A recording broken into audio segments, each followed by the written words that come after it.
welcome to another edition of the Culture Hours. Really specifically there for our members, but for you, the audience, as well. The Culture Curator membership is a complete community of federally driven owners and executives across the world. The membership provides you with all you need to curate the company culture that you've always envisioned. The membership shows up and works just like you do every single day with a passion that's focused and relentless and never stops. It's going to inspire you to yield results. Today on the Culture Hour, I have one of the strategic partners that's not only on the Premier Rapport website, but also one of the strategic experts that you get on the membership side of Culture Creators in Conversation. So today I'm going to turn it over and I'm going to ask our career coach what it is that she has heard most commonly over the last week or two, because I know her phone has been ringing off the hook. So take it away. Remind everybody again who you are and your expertise, and then let's dive into the hot buttons for the week. Sounds good. Thanks, Shelly. So my name is Kaila Kea. I am a freelance career coach and writer, and I'm so happy to be talking to Shelly today and the members and everyone that's involved with Culture Curators in Conversation. Over the past week or so, probably over the past month or so, a lot of the clients that I've had the pleasure of working with have been asking me about a number of different things, but the topic that surfaces the most has been career transitions. That's been coming up a lot. People are trying to figure out how to transition in their careers. So it's just to clarify for myself and the viewers, you're talking about people who are in a company and they don't want to leave a company. They're trying to transition into a new position within the company. Is that what you're saying? Right. Well, actually, what I've been talking to a lot when it comes to my clients, yes, like you said, they're trying to transition. But what I've been seeing a lot of lately is that they're transitioning industries. So there may be someone who says, I want to switch from human resources to education. Maybe I want to work in an entirely new industry. How do I break into that? That's what I've been getting a lot of. Okay, great. So very much on the employee side then. And with that, I don't think we've ever covered this before on the membership, but your position is one that not only helps the employee side, but obviously the employer side. So you can sit on both fences to be able to help coach and guide both, correct? Absolutely. Okay. Yes, I'm in a really unique position, and I'm grateful for that because I get insights from employers that's helpful to job candidates and employees, but I also get insights from the other way around too. So it's a pretty unique position. Okay, so two sides then let's talk about. And for the viewers who have maybe seen the Culture Hour for the first time, for our members, we go into a deeper dive. So at one point, we will actually stop this conversation, pause it, and then we'll give the members a little bit more or a whole lot more information. But for the viewers today, can you give them a couple of insights from both sides of that fence? So the question would be, I call you, I am an employee and I'm looking to, like you said, transition out of maybe HR into more of a traditional operations role or something, or maybe I'm completely changing a trade.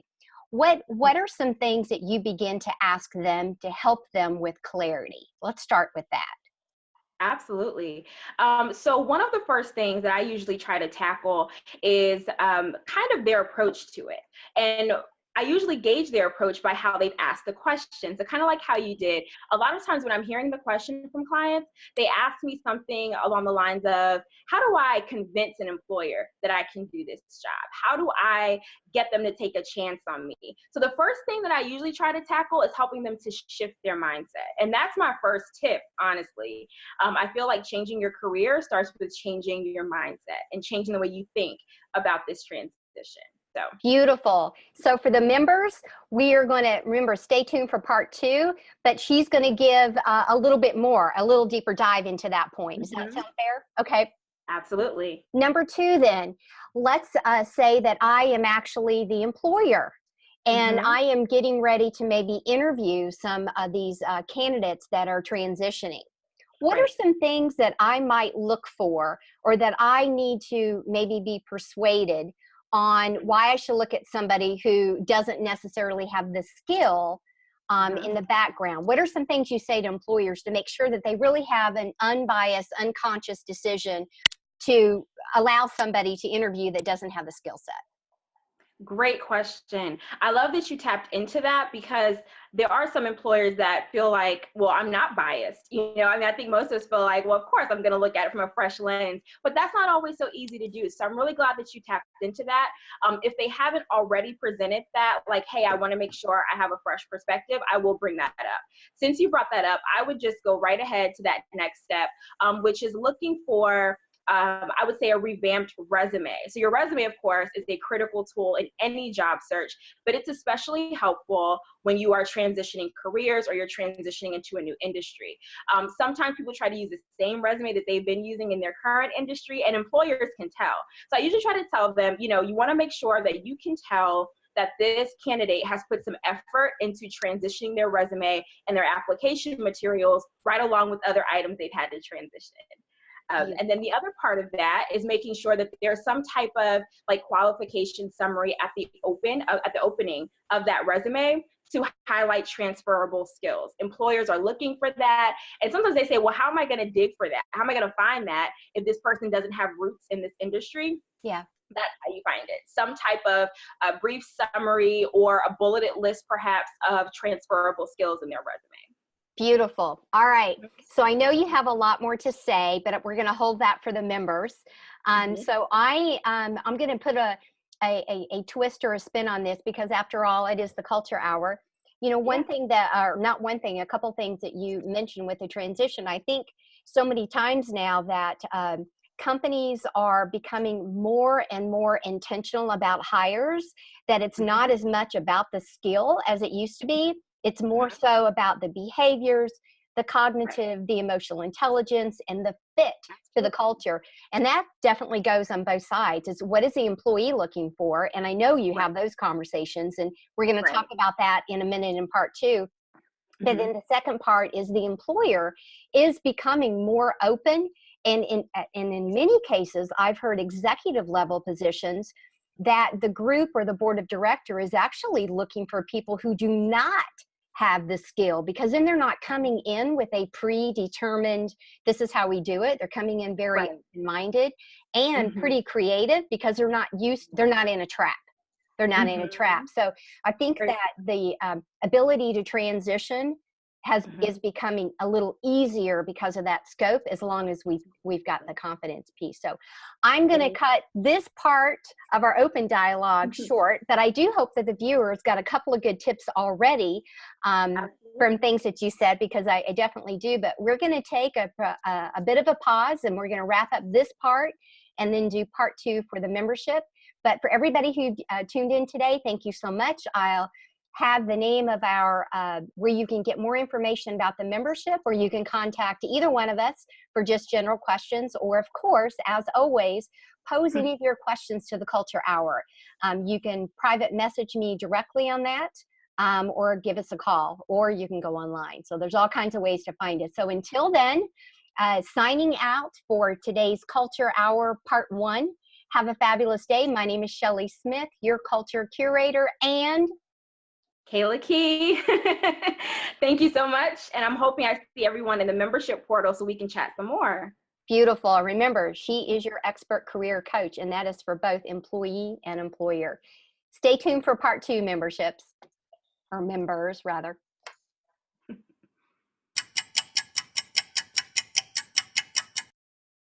Okay, part 2. We are here today talking about career transition, and you started off by giving a couple of tips, and then we stopped and paused. So could you let's go back to what you gave as part 1. You said the very first thing, which I loved, was a shift in mindset. And so I'm curious, is it a shift in mindset from a confidence level that, hey, I've got the skills, I've got the behavior, I'm capable of bringing everything that I'm doing in my current job, and I absolutely can execute into my next level? What did you mean by that when you said it? Is it the confidence on the mindset or something else? I'd have to say, Shelly, it starts with the confidence. Absolutely. It's a multi-layered approach, but that's absolutely where it starts. Because the confidence is what tells you, I can apply for this job. I can at least get my foot in the door, take a proactive step forward. And then that kind of just is a domino effect, right? It helps you to kind of execute the rest. So I absolutely think it starts with the confidence. Yes. Are there some things that you ask when you do during this mind shift? Is there something particular that you can already help the members think through if they happen to be in this phase of their life? Absolutely. One of the things that I think you made mention of this, you made a great point. Outside of hard skills, like technical skills and those things, very important, of course. Also think about some soft skills. Like you said, maybe you have a very high level of cultural competence. Maybe you speak several languages, which helps you to overcome cultural barriers or communicate with lots of different types of people from diverse backgrounds. Mm-hmm. Think about some things that you're really good at, jot them down on a Post-it note, in your notebook, in your phone, and a memo pad, anything like that. And think about, why would these skills, these same skills, whether they're hard skills, technical skills, or soft skills, why would these be useful across industries, right? Regardless of what I'm doing or what organization I'm with, why would an employer like these or need these to enhance their bottom line? Absolutely start there. And again, that also has kind of a domino effect, because once you think about that, that's a confidence builder in and of itself. Beautiful. Have you worked with individuals that are, where an employer has hired you to help individuals, maybe from a succession planning, or whether it's vertical or horizontal transition? I'm thinking that what are some tips you could give people that want to stay where they are, but maybe they do want to change a department that they're in and they're having a hard time with that transition, or the employer is literally going to their employees saying, what is it that you're looking for? And then they're uncovering that, somebody in another department has a desire. Has that happened? Does that happen? And if so, how do you help the employer connect the dots with the employees? That was a lot. Does that make sense? Yeah, no, that makes sense. That's a really good question. It absolutely happens. I think it happens. Actually, I think it happens a lot more frequently now than it used to, maybe even 5-10 years ago. It's even more frequent than then, because like you said, a lot of employers are finding the value in promoting within, right? And kind of tapping into talent they already have, in addition to expanding their talent network. And when that happens, or when that is the goal of the employer, I definitely encourage them for starting out fresh perspective, right? We talked about that just a moment ago. To the other viewers, you want to have that fresh perspective, because a lot of times, you may say, well, I've worked with these employees or this team for years, and I'm so used to them. How can I see them as a viable candidate, just as I would as an external candidate? So you want to go in with a fresh perspective. In addition to that, kind of like what you said in terms of like succession planning or strategic planning, go back to that and kind of draw some parallels, connect the dots between the strengths of your current team and kind of how you're going to package this opportunity to them.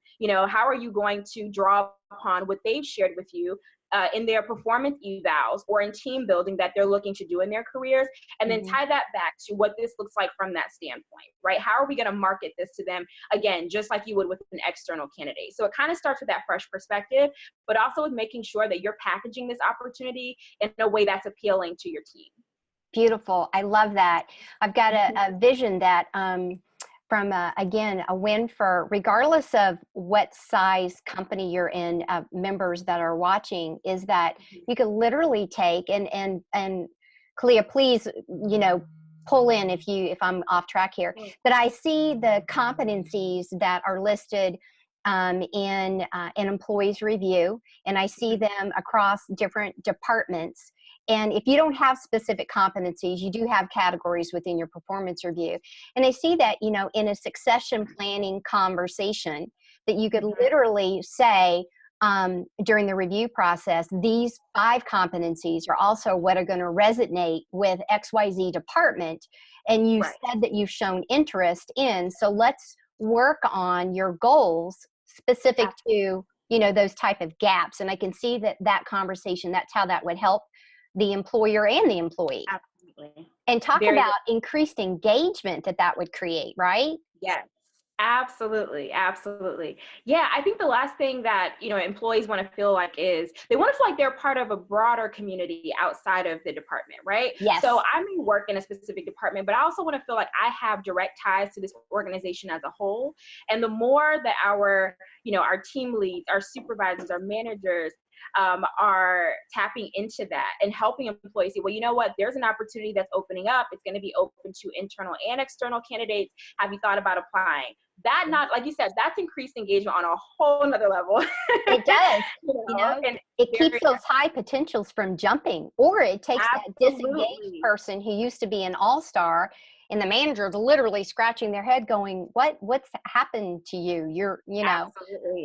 Or when people think that somebody is, I've heard this a lot lately too, because of the aging population, including myself, but that they think that, well, there's nothing else that I can do and I can't leave. Right. They just kind of get signed out, but they're still there, which is like the worst. And this actually can rejuvenate somebody's career simply by, going to something that excites them.